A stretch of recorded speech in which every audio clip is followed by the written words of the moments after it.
Hey! Oh, this feels so weird. It's okay, I love being back. What's up, guys? How are y'all? I feel like I haven't stood up here to get to speak to you guys in so long. Anyways, I want to start off asking you guys a question. Who in here would consider themselves a car person? Raise your hands, raise your hand. A car person, like the car, the thing that you drive. Maybe, okay, who in here likes the movie Cars? Who in here likes the movie Fast and Furious? It's a good movie. It's a good movie. It's kind of funny because I realized when I was writing this that I'm pretty sure the last message that I gave, I also talked about the movies Fast and Furious. So I just really like them. I wouldn't necessarily consider myself a huge car person, but I definitely like those movies. And in one of the scenes, in one of the movies, I think it's the 7th one, there's so many of them now. There's a scene where there's this giant skyscraper, and the whole team is supposed to be going into this building to find this chip that's inside of a car in a penthouse on the top of a giant skyscraper. Now, if you don't understand why I'm emphasizing that, how do you get a car to the top of a penthouse? Does anybody know? Because I certainly don't know. They must have like a special elevator. I don't know. Anyway, that's not the point. That's not the point. Basically, this billionaire has this super rare, super expensive, I don't remember if it was like millions or billions of dollars worth, but this super expensive car at the very top of his penthouse, of his skyscraper, whatever it is. And it's just sitting there, basically in a cage, where he can just stare at it all day. This car was worth so much that he literally did not want to take it out to drive it. It's really funny and really bad because one of the scenes, they literally get in the car and they drive it out of the building and then crash it and destroy it, and it's really depressing because it's a really pretty orange car. I have no idea what kind of car it was, but that's okay. That's not the point. If you knew that you had this car that was worth that much money, you would probably be the same way. So it sounds kind of insane that he has this car basically in a cage, but at the end of the day, if we had something worth that much, we would probably treat it the same way. Well, guess what? We kind of do have something worth that much. You. And you're like, oh my gosh, Kaela, no, that's so cheesy. It is cheesy, but I don't care. I'm a mom now. I get to do cheesy things. You are worth that much. And I know you're like, I don't believe it. I'm so hard on myself. I get it. I am the exact same way. Because nobody spends more time with me than me. My favorite thing to do, this is really bad, and I don't think you should take after me, but my favorite thing to do is to say all of the things that I don't like about myself out loud before somebody else can say them, because then maybe my feelings won't be hurt. You can laugh, it's okay. That's so embarrassing. Why would I do that? I don't know. But like I said, most of us don't feel like we have much worth, but we do. In fact, you are worth more than that car, which can be hard to believe. A couple weeks ago, I asked a group of 7-year-old girls, now keep in mind that they're a group of 7-year-old girls, but I asked them to name 2 things that they love about themselves, and every single one of them could only answer it like, I really like my shoes, or I love my hair, or I love the way I talk. It was hilarious because I was like, can you give me something a little more? And I'm asking 7-year-olds that, so I feel like I should not have expected much, but I did expect a little more. But at the same time, I feel like we're the same way, or even worse, we feel like instead of finding our worth in like what we look like, we find our worth in what we do, like achievements and stuff. What I like to tell myself is, if I can just get this done, people will like me more. If I can just get this done, I will be worth more. I love achievements. It's part of my personality, and it obviously is a little too much of an obsession. And maybe you're the same way. You find your worth in all of your achievements, right? Like maybe if I could just get straight A's, then I'll be worth it. Or maybe if I could get this back walkover, I'll be worth it. Or when I was in high school and I was a dancer, it was turns in second. And I thought that I would only be a good dancer if I could get turns in second. Like I would only be worth my time on stage if I could just get this down. And you may not know what that is, and that's fine, whatever. Maybe you're a football player and you just want to make the starting lineup. I think that's a thing. Maybe that's what it is. You want to find your worth in achievements. And if we're being completely honest, and maybe you haven't told yourself yet this, I have. Sometimes I still don't listen to it. But even when we do achieve those things, we really don't feel that worthy. It really doesn't make us feel that much better. So then we end up finding new things, and we go back to it over and over again. We're constantly trying to find new achievements, new things to do to try and find our worth. Newsflash, it doesn't work. We're going to keep going back to it. Because it's so much work, it's so hard, we will be exhausted, truly exhausted. Maybe you're a cheerleader, maybe you're a dancer, maybe you're a football player, maybe whatever. Maybe you want to be incredibly smart in school. Maybe you just want to be an overachiever. Whatever it is, you just work so hard, and then you still feel like you just fall short. And it is so tiring. We will all be exhausted and worn out. Maybe you don't feel that way, but I certainly do. So what if? What if we found something that we could find our worth in that keeps us constantly fulfilled? What if we didn't put the full weight of who we are on what we do? What if there was something that was so much better and so much longer lasting? Guess what? There is. So we're going to look into the book of John, and this was Jesus' friend. And this is a story from his early ministry days. And he's literally just standing around one day, about mid-afternoon, just waiting. So what was he waiting on?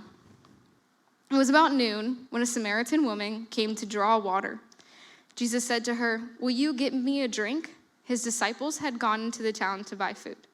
The Samaritan woman said to him, "You are a Jew, and I am a Samaritan woman. How can you ask me for a drink?" For Jews do not associate with Samaritans. So in this time and culture, like it just said, Jews, which Jesus was, were not ever allowed to talk to Samaritans, which is what this woman was.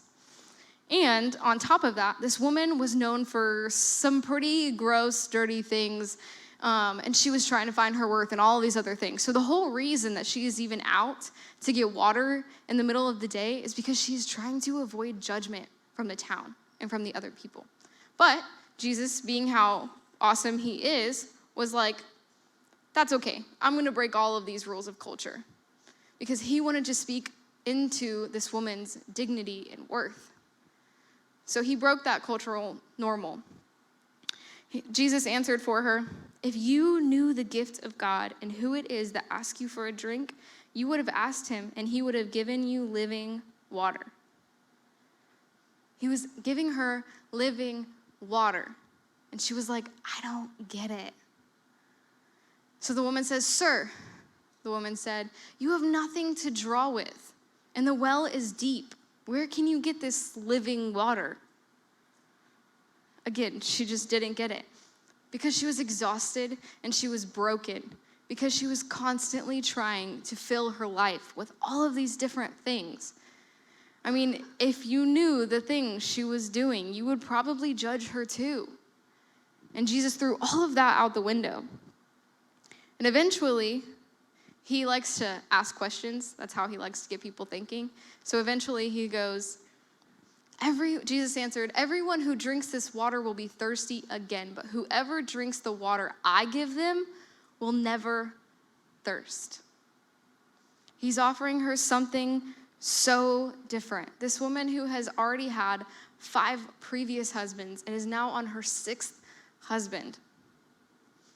That's okay. You can be like, "Oh my gosh, that's insane." I get it. We probably all had the same reaction, and that's how the town looks at her as well. So she is probably feeling like she has nothing to her name. She is not worthy. She's not dignified here. But Jesus says the complete opposite about her.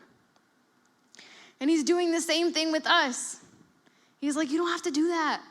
You don't have to do that to be worthy. That's what I'm here for." And if we keep doing it, if we keep going back to it over and over and over again, we're just going to keep drawing from that well that runs dry. And we have to keep going back over and over.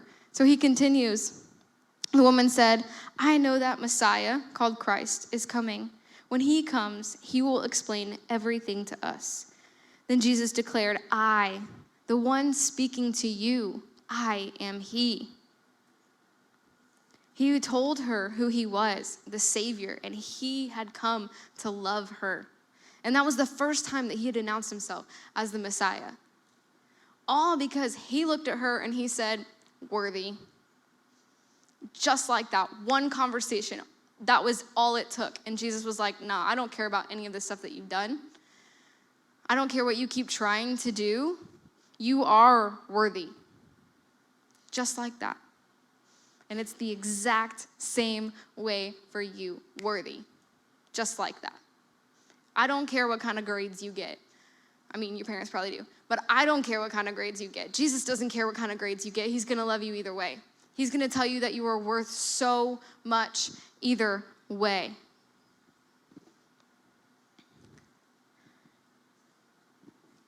I have this weird, kind of funny thing that happened to me. It was either 6th or 7th grade. I knew if I said that, you'd all do it. Anyways, for real, it was either 6th or 7th grade. I went to this Christian concert with my youth group, and we were conference, and we were listening to this guy give a message, and I cannot remember who he is, and I cannot remember anything else this guy said, anything.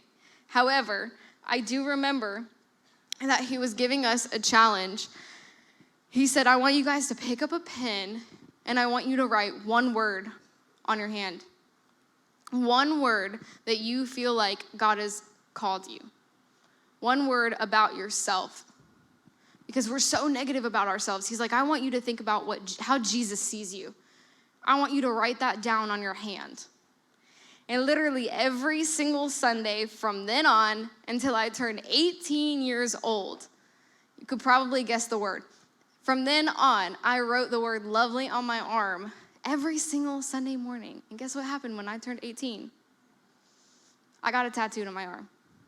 Because I wanted to never forget the fact that Jesus called me lovely, worthy, all of the things. Because it's so easy to get caught up in what the world tells us is good.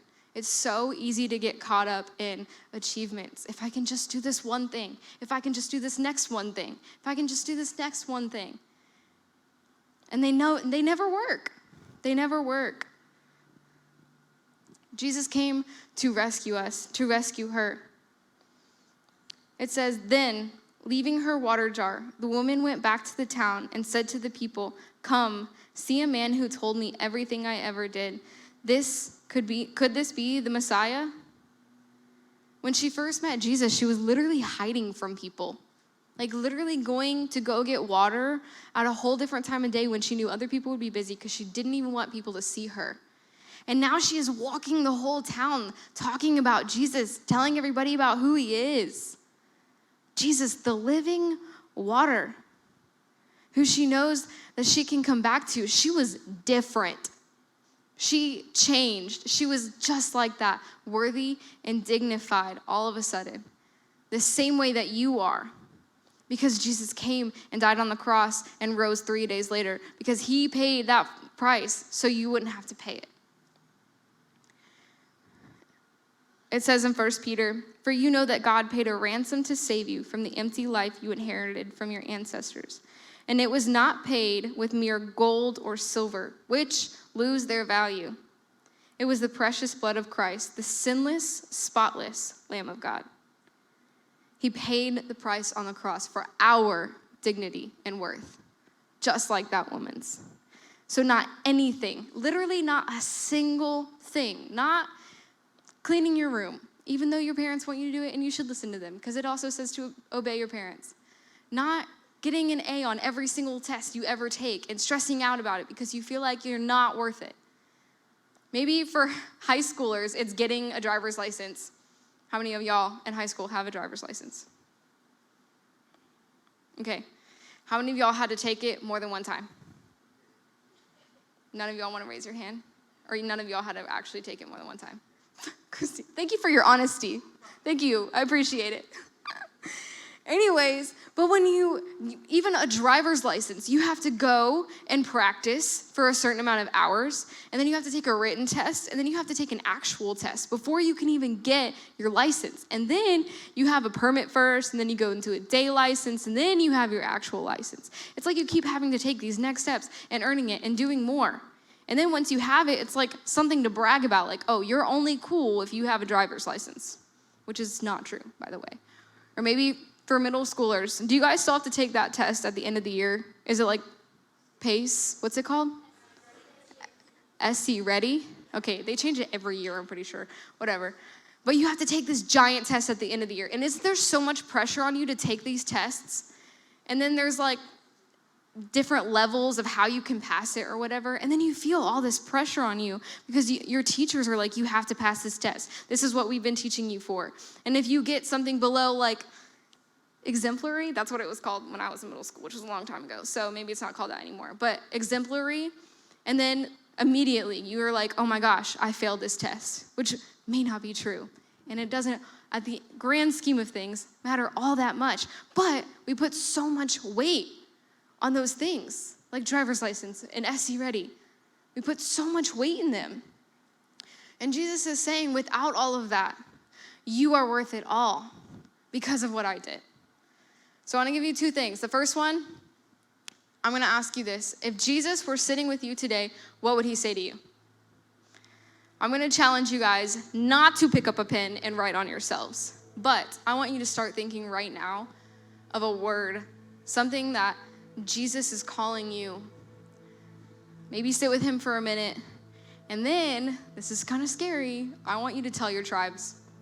Every single one of you, I want you to tell your tribes what your word for yourself is, or the word that God has placed on your heart. Mine was lovely. Maybe that's yours too. That's fine. I want you to share that with them and then remind each other. Remind yourself constantly. Maybe just write it somewhere where you can see it. Again, I'm not telling you to write on yourselves. Your story doesn't have to be the same as mine. But remind yourself constantly of it. And the second thing, what would he say to the people around you? So if you're worthy, then surely the person next to you is also worthy. So how are you treating the person next to you? Are you going to say, well, if you do this, then you can be my friend, right? That's what we do. But instead, I'm challenging you to show them kindness instead. Show them that they are worthy by forgiving them or whatever it is you have to do. Show them that they are worthy just like you are.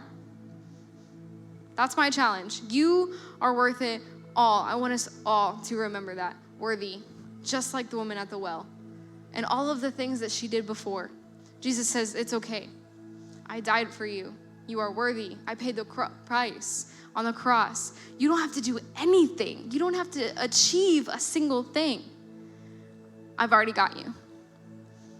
Let's pray.